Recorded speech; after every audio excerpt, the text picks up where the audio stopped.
Wanita dikunci di bak mandi.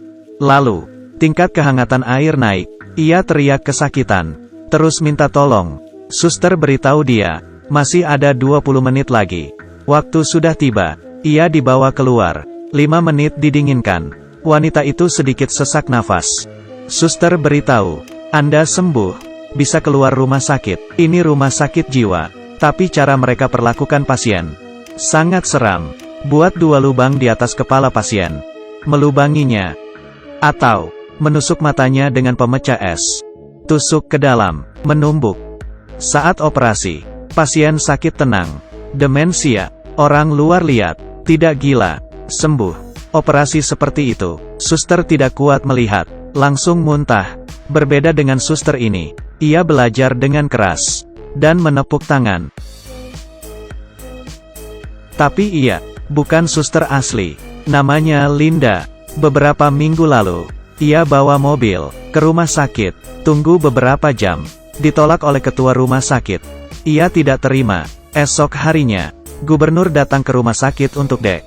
Linda mencuri pakaian suster. Menyamar. Ia masuk ke ruang obat. Menukar obat ke salah satu pasien. Ternyata, pasien kejang di tempat. Linda mengambil kesempatan. Di depan ketua, akting menyelamatkan pasien. Gubernur memujinya. Dan foto bersama dengan Linda. Dokter tidak ada cara lain. Membiarkan ia di sini. Tapi Linda tahu, saat gubernur pergi, ia pasti akan diusir. Ia menemukan pasien yang depresi. Mempengaruhinya. Beritahu dia, di ruangan dokter, ada pisau. Lalu, bawa pasien ke ruangan.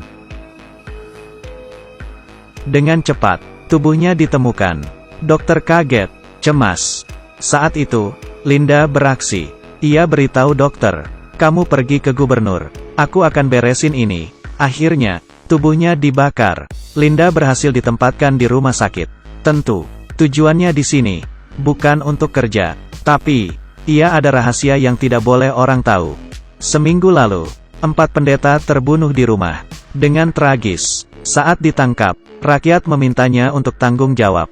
Berdasarkan aturan hukum, pembunuh harus masuk ke rumah sakit, mengkonfirmasi gangguan mental, baru bisa dihukum. Dan Linda adalah kakak perempuan pembunuh itu. Ia akan lakukan apapun, masuk ke rumah sakit, untuk menyelamatkan adiknya. Tapi situasinya buruk. Setelah adiknya dikurung, selalu dijaga, bahkan mandi pun, tangannya diikat. Paling parah, saat itu, ada juga saksi mata. Kesaksiannya bisa merugikan adiknya. Demi melindungi adiknya, Linda mencari orang itu.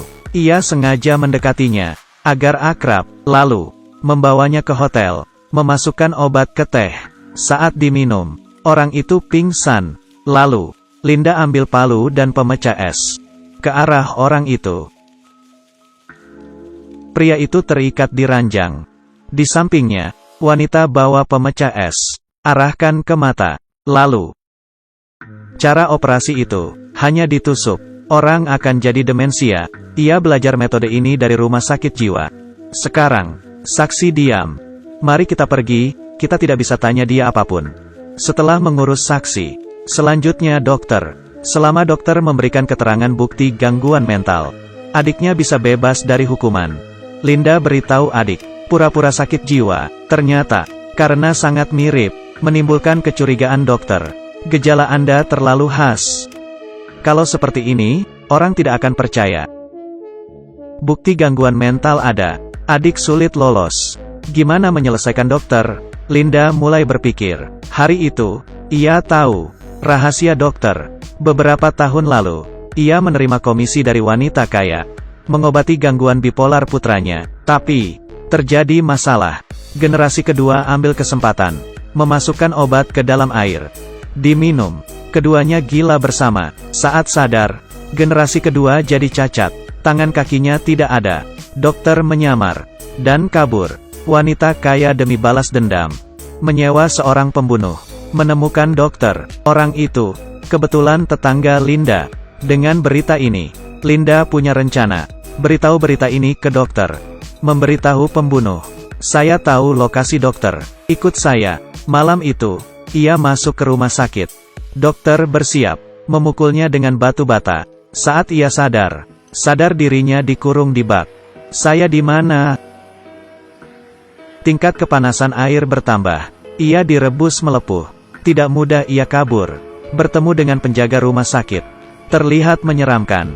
Ia pun ditembak. Pembunuh mati. Linda memasukkannya ke perapian. Dan dibakar. Sekarang, dokter diseret ke dalam air. Agar tidak terekspos. Ia hanya bisa ikuti Linda. Mengeluarkan bukti gangguan mental adiknya. Hari itu, acara musim semi di rumah sakit. Semua dokter dan pasien hadir. Linda cari adiknya. Minta untuk berakting gila di acara. Dari situ, semuanya bisa percaya kamu gila. Dan bisa bebas hukuman. Tapi, ternyata, Linda tidak tahu. Ia ada rencana. Dengan suster yang merawatnya. Keduanya siap kabur. Di acara, adik bawa pisau. Membunuh penjaga rumah sakit. Suster mengeluarkan senjata.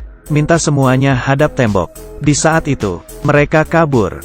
Ke tempat gudang. Bermalam hari di sana. Polisi datang ke sana. Suster tertembak. Adik juga ditangkap. Masalah ini membuat kemarahan publik. Demi memilih suara, gubernur memutuskan, tidak peduli adiknya gila atau tidak, ia tetap harus dihukum mati. Untuk keamanan rakyat, adiknya akan dihukum mati. Disetrum. Pria itu diborgol, dikepung, diikat di kursi. Ia akan dihukum mati. Saat akan dihukum, di luar banyak orang. Pria itu ketakutan. Dengan cepat, semuanya sudah siap. Gubernur tidak sabar. Menarik listrik. Saat itu, tegangan listrik nyala. Tubuh pria bergetar. Tapi belum mati. Hanya kesakitan. Dengan cepat, ada asap di tubuhnya. Mulai terbakar. Rakyat satu demi satu pergi. Tidak sanggup melihatnya. Listrik dimatikan. Pria yang disetrum sudah mati. Dan kursi selanjutnya adalah adiknya Linda. Dengan berita itu, Linda sedih. Tidak sanggup lihat adiknya kesakitan. Mencari gubernur. Berharap beri adiknya yang baik. Tapi gubernur menolak. Demi pemilihan, ia akan menyetrum adiknya. Tak berdaya, Linda cari suster. Meminta obat tenang. Agar ia bebas dari kematian. Berlutut dan mengirimnya. Agar mati tanpa hukuman. Tidak terpikirkan. Baru sadar. Di dalam rumah sakit, seorang pasien dengan skizofrenia jadi gila. Ia menyamar jadi seorang dokter. Bilang, adik adalah pasien pentingnya. Harus bawa dia pergi. Perawat ingin menghentikannya. Tapi ditembak. Ia tidak ada pilihan. Ia bawa pasien ke penjara. Melepaskan adiknya. Dia siapa? Saya seorang dokter, idiot. Penampilan seperti ini. Perawat ketakutan. Tapi adik tidak takut. Jadi kamu gila. Sebelum pergi, adik tanya, mana kakak saya? Kenapa pasien gila ini yang menyelamatkan saya? Perawat ditodong pistol. Hampir gila. Adik tanya apa rencana kakaknya. Perawat dengan ketakutan menjawab, ia ingin membunuhmu. Ia tahu kamu akan disetrum. Tidak ingin kamu dihukum, jadi ia ingin kamu mati tenang. Dengar kakaknya ingin bunuh diri. Ia sedih. Tanpa berkata apapun. Langsung pergi. Penjaga sudah diurus. Menyetir mobil. Di jalan. Dan melewati Linda. Melihat adiknya. Linda tahu. Kali ini, ia akan kehilangan adiknya. Beberapa tahun kemudian. Di Meksiko. Ia dan temannya. Lihat koran. Memberitakan. Pembunuhan perawat. 7 perawat dibunuh. Mendengar itu, wajahnya berubah. Saat itu, ada telepon. Ia tahu, adik mencarinya. Suka hadiah saya, kamu berhasil mencuri perhatian saya. Kamu yang harusnya takut. Karena saya akan cari kamu.